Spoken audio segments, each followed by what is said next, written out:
సరే ఇప్పుడు మీరు జంక్ ఫుడ్, మైదా ఇప్పుడు బయట ఎక్కడైనా అదే దొరుకుతుంది. ఇంగా వేరే ఆప్షనే లేనట్లుగా ఉంది బయట పరిస్థితి. బయటి ఫుడ్ ముట్టుకుంటే మైదా లేకుండా ఏం లేదు. కానీ ఇప్పుడు యూఎస్, యూకే ఇక్కడ ప్లేస్‌లలో ఎక్కడ చూసినా అవే బన్నులు, శాండ్‌విచ్‌లు, పిజ్జాలు, బర్గర్‌లు. మైదా లేని జీవితమే వాళ్ళకు ఉండదు. మరి వాళ్ళు అంత హ్యాపీగా అంటే లైఫ్ స్పాన్ చూసినా గూడా మనకు వచ్చేంత ఎఫెక్ట్ వాళ్ళ విషయంలో ఏ డాక్టరు చెప్పరు. వాళ్ళు మానే పరిస్థితి కూడా ఉండదు. ఎందుకు? అంటే ఎక్కువ మైదా తినే కంట్రీస్లలో ఎక్కువ జంక్ ఫుడ్ తినే దానిలలో ఫైబర్ తక్కువ తీసుకునే వాళ్ళల్లో కోలన్ క్యాన్సర్ బాగా పెరుగుతుంది. ఓకే. ఇదివరకు ఎక్కువ లంగ్ క్యాన్సర్ ఇట్లాంటివి వచ్చేది. ఇప్పుడు ఎక్కువ కోలన్ క్యాన్సర్ పెరుగుతూ ఉన్నది. వాళ్ళు మోషన్ ఫ్రీగా పోలేరమ్మా. చాలా వారం రోజులకు ఒకసారి 4 రోజులకు ఒకసారి అది కూడా బలవంతంగా చాలా దారుణంగా ఉంటుంది. వాళ్ళ లివర్ పాడవుతుంది, పేగులు పాడైతే మైదా అంత పేగులు. మేము చిన్నప్పుడు మైదాతో పోస్టర్లు వేసేటోళ్ళం గోడ మీద, అది అతుక్కుంటుంది. పేగులు కూడా అట్లనే అవుతాయి. పేగుల్లో ఉన్న గుడ్ బ్యాక్టీరియా పోతుంది. రెండవది పేగులో పోర్స్ ఏర్పడతాయి. పేగులో పోర్స్ ఏర్పడితే ఏమవుతుంది అంటే పేగులలో ఉన్న గుడ్ బ్యాక్టీరియా ఆ పోర్స్లో నుంచి బయటకు వస్తుంది. బయటికి రాగానే బయట ఉన్న గుడ్ బ్యాక్టీరియా ఏం చేస్తుంది, దీని మీద అటాక్ చేస్తుంది. ఇదేదో శత్రు బ్యాక్టీరియా, రెండింటికి సంబంధం ఉండదు. ఇది పేగులలో ఉంటుంది, అది బయట ఉంటుంది. ఈ రెండు ఇళ్ళకెళ్ళి అది బయటకు వచ్చింది అనుకో, ఓదాంతోనూ ఘర్షణ చేస్తారు. దానివల్లనే ఆటో ఇమ్యూన్ డిసీజెస్ అనేది వస్తుంది. ఇంకో డాక్టర్స్ కూడా ఏం నేర్చుకుంటానంటే మోకాలు నొప్పులు వస్తే మోకాలు సర్జరీ చేయాలి. నేను ఒకటే అడుగుతా, కాట్లేజ్ అరిగిపోవడం వల్ల నీకు ఈ ప్రాబ్లం వస్తుంది. కాట్లేజ్ ఎందుకు అరిగింది? లాయర్ కానీ ఈ మధ్య కోర్ట్ అని ఒక సినిమా వచ్చింది. వాళ్ళ సీనియర్ ఏం చెప్తాడంటే లాయర్ జూనియర్ లాయర్కి, నల్లకోట అంటేనే ప్రశ్నించడం రా, నువ్వు ప్రశ్నించు నీ సమాధానం దొరుకుతుంది అంటాడు. మరి డాక్టర్స్ ఎందుకు ప్రశ్నిస్తలేరు? తెల్లకోట కూడా అంతే. నీకు అనారోగ్యం వచ్చిందంటే ప్రశ్నించే తత్వం ఉండాలి. నువ్వు కాట్లేజ్ ఎందుకు అరిగింది ఇది అర్థం చేసుకుంటే నీకు చిప్ అక్కర్లేదు. అంటే ఈ పేగుల్లో మన గట్ బ్యాక్టీరియా నుంచి లివర్లోకి వచ్చి లివర్ నుంచి కొన్ని రకాల హార్మోన్స్ కానీ కొన్ని రకాల లిక్విడ్స్ కానీ మనం పోతుంటాయి. అవి బ్లాక్ అయిపోతే ఈ కార్టిలేజ్ ప్రాబ్లం వస్తుంది. ఆ బ్లాక్ను తొలగిస్తే మళ్ళీ లూబ్రికేషన్ జరుగుతుంది. దాని బదులు ఏం చేస్తారంటే అమెరికా నుంచి చిప్పులు తెప్పియడం, వారం రోజులు సర్జరీ చేసి హాస్పిటలైజ్ చేయడం, ఇదంతా అవసరమా? ఇప్పుడు ఆటిజం ఉంది, చాలా మంది చిన్న చిన్న పిల్లలకు బ్రెయిన్ ఫంక్షనింగ్ సరిగా లేదు. ఆటిజం ఎందుకు వస్తుంది తెలుసా? దాని ట్రీట్మెంట్ బ్రెయిన్లో ఇస్తారు. అది ఇవ్వాల్సింది కొలెస్ట్రాల్ని బ్రెయిన్కు తీసుకుపోయే వేగస్ నర్వ్కు సంబంధించిన వాటిలలో లోపం ఉంటుంది. అయితే ఇది అంటే పుండు ఒకడ ఉంటే మందు ఒకడ. ఇదంతా ఎక్కడి నుంచి నేర్చుకున్నాం? ఆయుర్వేదం నుంచే కదా. ఇప్పుడు ఆయుర్వేదానికి మనం నరేంద్ర మోడీ కాలంలో కూడా మనం ఆయుర్వేదానికి ఒక మంచి ఉచ్చదశ రాకపోతే, ఎందుకంటే ఆయన భారతీయ సంస్కృతిని కాపాడాలని చెప్పి సర్వస్వం త్యాగం చేసి ఒక మహర్షిలాగా ప్రధానమంత్రి పొజిషన్లో కూర్చున్నాడు.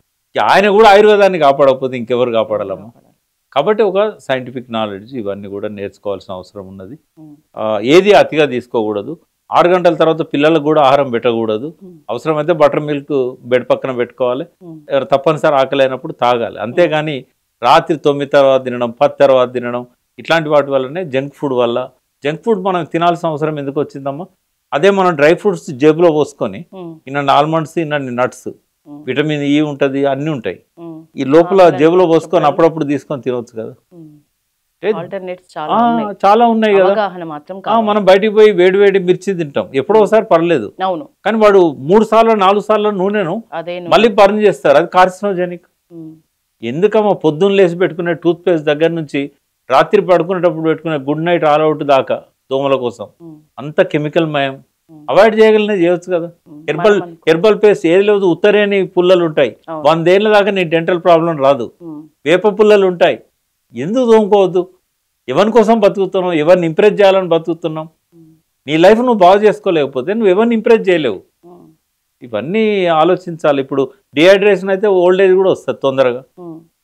ఇప్పుడు మీరు మేకప్స్ వేసుకుంటారు, వాటిని జాగ్రత్తగా మళ్ళీ తీసేయకపోతే అది స్కిన్ లో మీ పోరస్ అన్ని బ్లాక్ చేస్తుంది, రకరకాల స్కిన్ ప్రాబ్లమ్స్ కి ఎఫెక్ట్ వస్తుంది. వేసుకోవడం తప్పులేదు, జాగ్రత్తగా తీసేయాలి. తర్వాత హెర్బల్ ట్రీట్మెంట్ అవసరం. ఇంకోటి ప్రోటీన్ తోనే స్కిన్ లో గ్లో వస్తుంది. నేను ఒక కంపెనీ పెట్టాను, new hub, nutrition for health and beauty. బ్యూటీకి న్యూట్రిషన్ ఇంపార్టెంట్. ఇప్పుడు ఎయిర్ ఫాల్ కావద్దు, షాంపూలతో ఎయిర్ ఫాల్ కాకుండా ఆగదు. ప్రోటీన్ బాగుంటేనే ఎయిర్ ఫాల్ కాదు. ఇంటేక్ అంటే న్యూట్రిషనే బ్యూటీకి కూడా కారణం, హెల్త్ కూడా కారణం. కాబట్టి మంచి విషయాలని చెప్పడానికి అనేక పబ్లికేషన్ తీసుకొస్తున్నాను న్యూ హబ్ ప్రచురణల పేరుతోని. ఈ టిసైన్స్ అన్ని కూడా న్యూ హోప్ పేరుతోనే మార్కెట్లోకి తీసుకోవచ్చు. లాభాపేక్ష కంటే కూడా ఎక్కువ అందరికీ గట్ బాగుండాలి, హెల్త్ బాగుండాలి. ఈ మార్నింగ్ ఈవినింగ్ టీలు తాగడం వల్ల ఎసిడిటీ పెరుగుతున్నది, వీటికి బదులు ఏదన్నా ఆల్టర్నేట్ చూపెట్టాలి. ఇప్పుడు ఎప్పుడు చెప్పడమే అయితే ఎట్లా, ప్రాక్టికల్గా చేయడం కూడా ఆల్టర్నేటివ్ చూపెట్టాలి కదా. జంక్ ఫుడ్ అన్నారు మీరు, జంక్ ఫుడ్ ప్రత్యామ్నాయమైన ఫుడ్ మార్కెట్లో పెట్టాలి కదా. తినమని అంటలేరు కదా, అందుబాటులో లేక కదా. ఇప్పుడు ఆల్టర్నేటివ్ హెల్తీ ఫుడ్ ఉన్నది అనుకోండి, మీరు ఎందుకు జంక్ ఫుడ్ తింటారు? అందుకే మాటలు చెప్పడం కాదు, ఆరోగ్య విప్లవం అంటే దానికి ఆల్టర్నేటివ్ కూడా చూపెట్టాలనేది ఒక ప్లెడ్జ్గా పెట్టుకున్నాను నేను. ఎవ్రీడే నేను ఒక 2-3 అవర్స్ హెల్త్ మీద రీసెర్చ్ పేపర్స్ కానీ, ఇప్పుడు కాలం చెల్లిన సిద్ధాంతాలు నడవాయమ్మా, ఎప్పటికప్పుడు సైన్స్ డెవలప్ అవుతా ఉంది. దానికి తగ్గట్టుగా మన జీవన విధానాన్ని కూడా మార్చుకోవాలి. ఇప్పుడు ఇంటర్నేషనల్ డయాబెటిక్ వాళ్ళే చెప్తున్నారు, వెనకడ మేము చెప్పాం కానీ ఇప్పుడు 120 మినిమం ఉంటే డయాబెటిక్, దాటితే డయాబెటిక్ ఎక్కువ అయినట్టు, తక్కువ ఉంటే తక్కువ అయినట్టు, ఇవన్నీ కాదు. 150 ఉన్నా కూడా నువ్వు డయాబెటిక్ కాదు. 7.4 HbA1c 3 నెలలకు ఒకసారి చేసే టెస్ట్. ఇదివరకు ఏమన్నా వాళ్ళు 6 కంటే లోపు ఉంటే నాన్ డయాబెటిక్, 6.5 ఉంటే బార్డర్, 6.5 దాటితే డయాబెటిక్. అట్లా కాదంటున్నారు. బీపీ విషయంలో శరీరాలు తీరంటున్నారు. మరి వెనకడితే సిద్ధాంతాలని పట్టుకొని వేలాడకూడదు. ఒకటే, మన పూర్వీకులు ఏం తిన్నారు, మన దగ్గర ఏం పంటలు పండేటి, అవి కనుక మనం తీసుకున్నట్టయితే చాలా జబ్బులకు పరిష్కారం. మంచి కందిపప్పు చారు, పెరుగన్నము, రాత్రి పెట్టుకున్న అన్నంలో కొంత పెరుగు వేసుకొని తినడం, ఇట్లాంటి అన్ని కూడా మంచి అలవాట్లు. మనం ఎవరి కోసం బతకద్దమ్మా, ఎవరిని ఇంప్రెస్ చేయడానికి మనం పుట్టలేదు. మన లైఫ్ మన పిల్లల్ని బాగా చూసుకోవాలనుకున్నప్పుడు వాళ్ళు ఎదిగేదాకానైనా మనం ఆరోగ్యంగా ఉండాలి. ఈ హ్యాబిట్ మనం పెంచుకోవాలి. సమ్మర్ మాత్రం చాలా క్రిటికల్, టెంపరేచర్స్ బాగా పెరుగుతున్నాయి. ఇప్పుడు మనకు చెట్లు తగ్గడం వల్ల 45 ఉండాల్సిన హైదరాబాద్ టెంపరేచర్ 48 పోతుంది. కాబట్టి చాలా కేర్ఫుల్గా ఉండాల్సిన అవసరం ఉంటుందమ్మా ప్రతి ఒక్కరం కూడా.